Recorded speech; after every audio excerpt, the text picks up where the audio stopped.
taariikhdu markay ahayd 19 bishii 2015 abaaro 4 saac oo barqanimo maxkamadda gobolka Galgaduud waxay u fariisatay dacwad ciqaabeedkii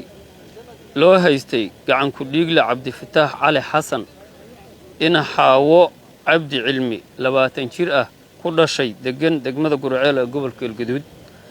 kaas oo xafiiska xeerlaaliyaha guud ee Galmudug ku soo eedeeyay in si kas ah uu u dilay marxuum ganacsade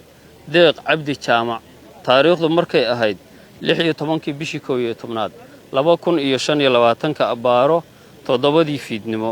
falkaas oo ka dhacay degmada Gurceel ee gobolka Galgaduud waxayna maxkamaddu xukuntay dil toogasho oo ah qisaastii marxuum